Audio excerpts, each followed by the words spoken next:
अस्सलाम वालेकुम स्टूडेंट, आज हम गेस पेपर 10th का स्टार्ट करेंगे। उसमें हम आज फर्स्ट चैप्टर के गेस करेंगे short questions, most important short questions. हम चैप्टर 10 के स्टार्ट कर रहे हैं। उसमें जो फर्स्ट क्वेश्चन बहुत इंपॉर्टेंट बन रहा है वो बन रहा है differentiate between inspiration and expiration.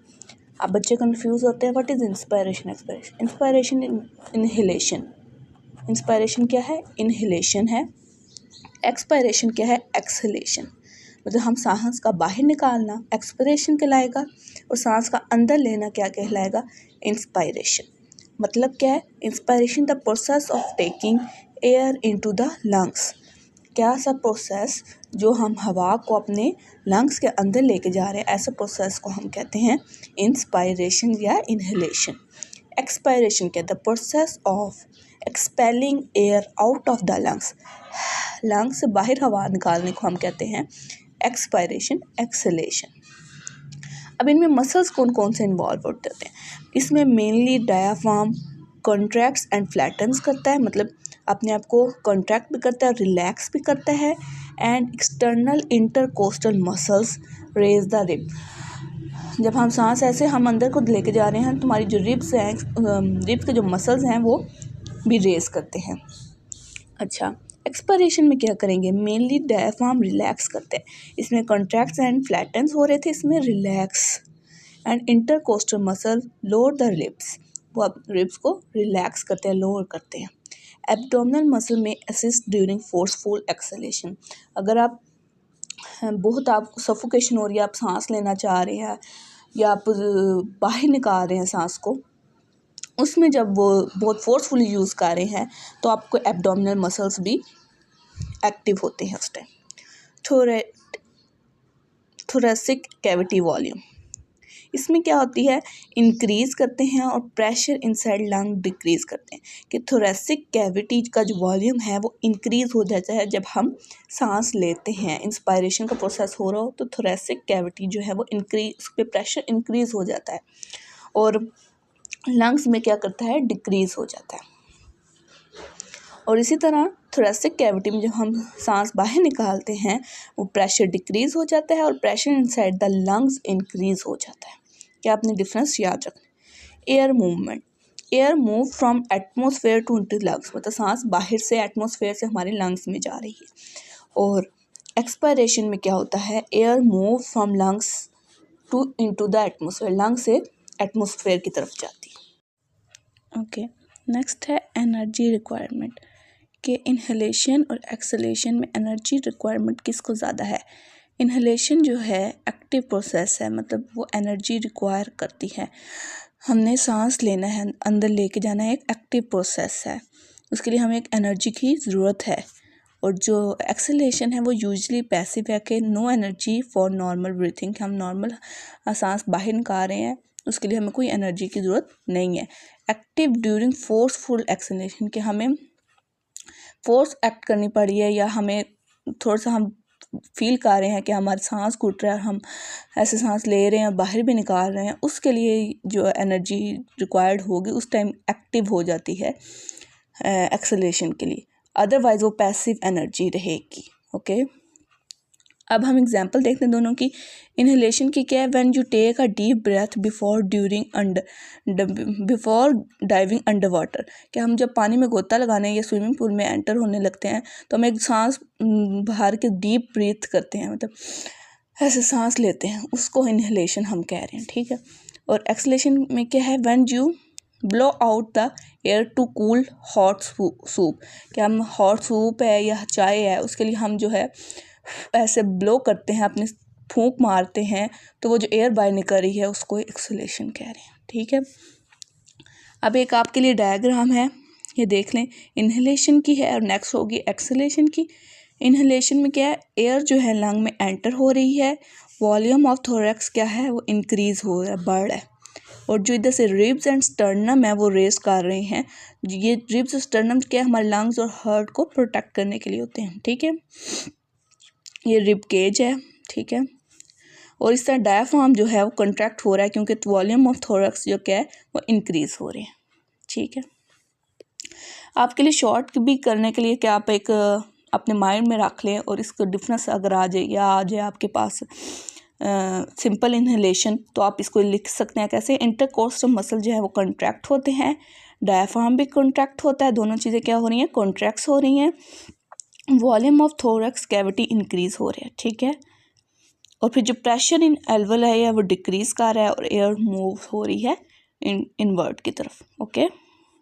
Next हमारे पास आ रहा है एक्सेलेशन। एक्सेलेशन में आपने क्या है, जो अंदर की हवा है, एयर है, उसने बाहर की तरफ निकलना है, एटमॉस्फेयर की तरफ जाना है। इसमें एरोज डिफरेंट हो जाएंगे। इसमें डायफ्राम रिलैक्स हो रहा है, इंटरकोस्टल मसल जो हैं वो कंट्रैक्ट हो रहे हैं और एक्सटर्नल इंटरकोस्टल मसल जो हैं वो रिलैक्स हो रहे हैं, डायफ्राम रिलैक्स हो रहा है, वॉल्यूम ऑफ थोरैक्स डिक्रीज हो रहा है, द प्रेशर एक्सर्ट हो रहा है इसलिए कंट्रैक्ट हो रहे हैं, और प्रेशर ऑफ एल्वेलाई इंक्रीज हो रहा है और एयर मूव टूवर्ड्स आउटसाइड, ठीक है। अब एक और क्वेश्चन है, व्हाट इज इंस्पायरेशन। आपको मैंने बताया था ना कि इंस्पायरेशन या एक्सेलेरेशन वो अलग भी आपसे पूछ सकते हैं। तो आप डायग्राम के साथ इस तरह, आप बेशक नंबरिंग ना करें, एरो ना लगाएं, नंबरिंग के साथ करके आप इसको बुलेट्स के साथ इस तरह फुल एज इट इज़ भी लिख सकते हैं। अब नेक्स्ट है हमारे पास difference between glottis and epiglottis.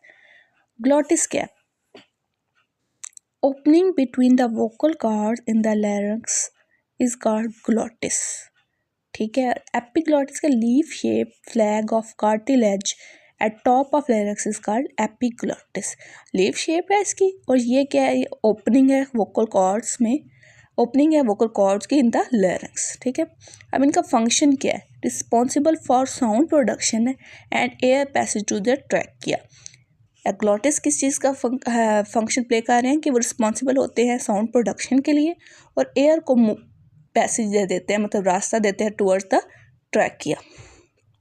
Epiglottis क्या करते हैं, prevents food and liquids for entering the trachea during swelling, मतलब वो फूड्स और जो लिक्विड है उनको ट्रैकिया में नहीं जाने देते जब हम खाना खा रहे होते हैं, जो कहते हैं ना सांस की नाली, वो ट्रैकिया, ठीक है।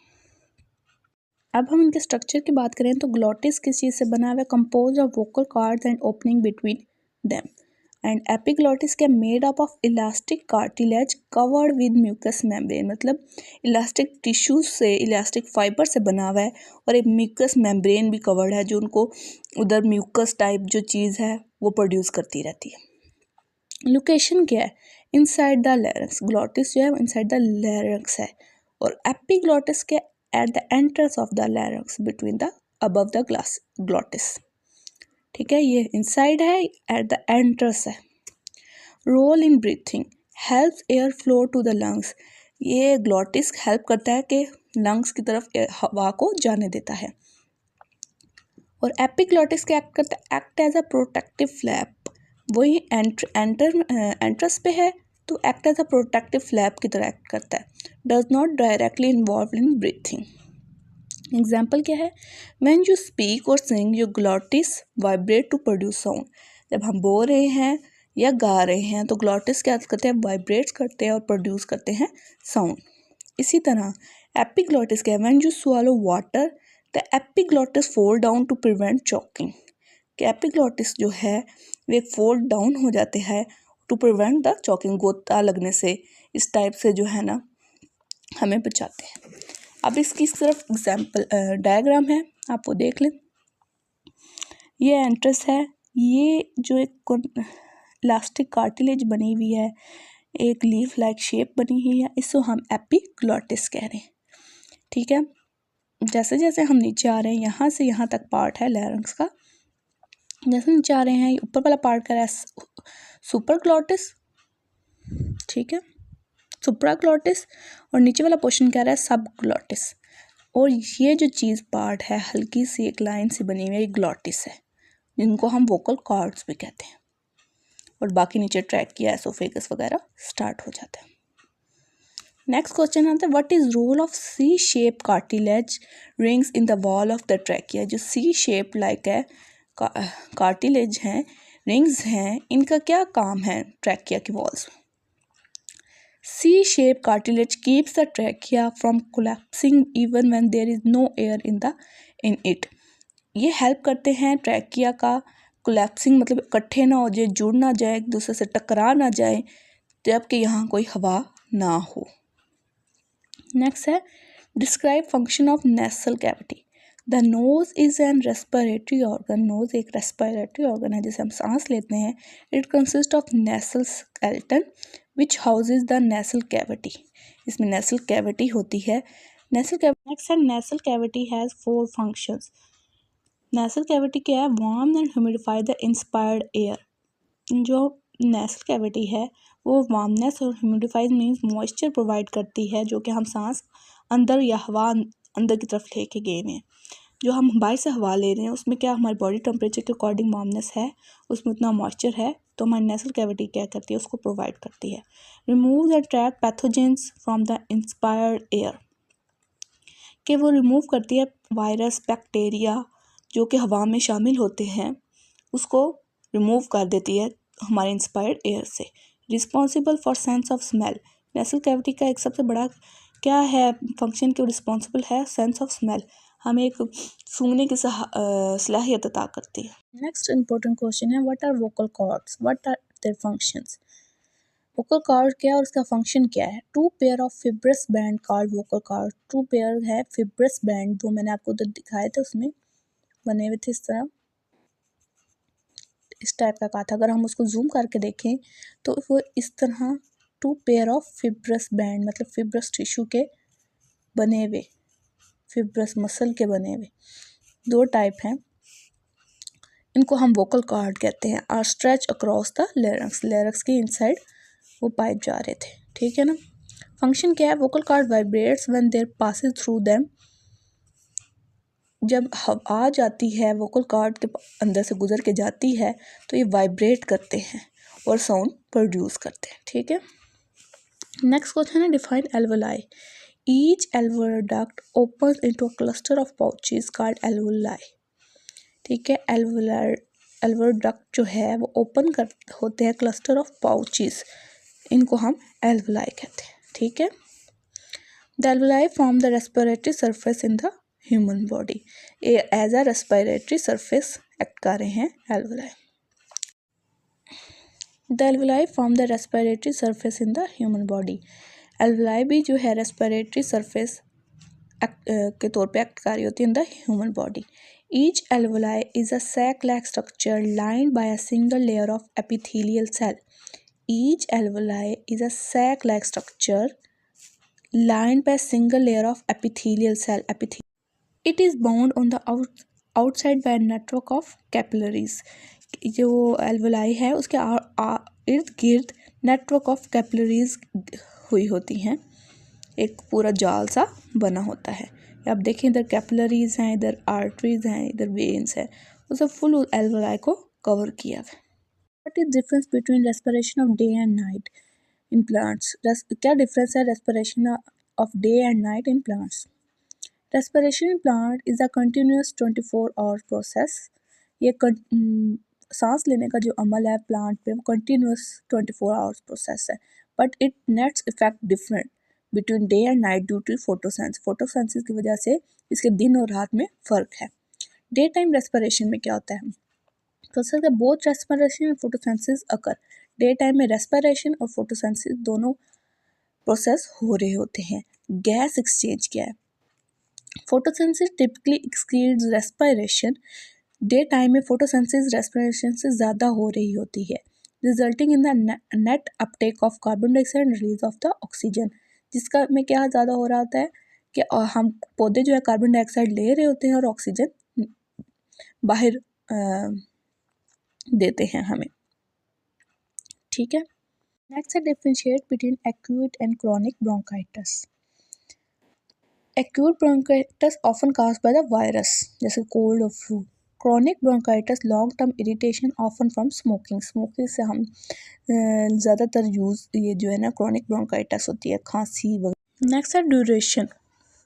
शॉर्ट टर्म में लास्ट अप टू 3 वीक्स, ज़्यादा से ज़्यादा 3 वीक्स तक रहती है। परसिस्टेंट मतलब लगातार रहती है, लास्ट फॉर मंथ्स और ईयर्स, मंथ्स और ईयर्स तक भी रहती है। सिम्टम्स क्या है?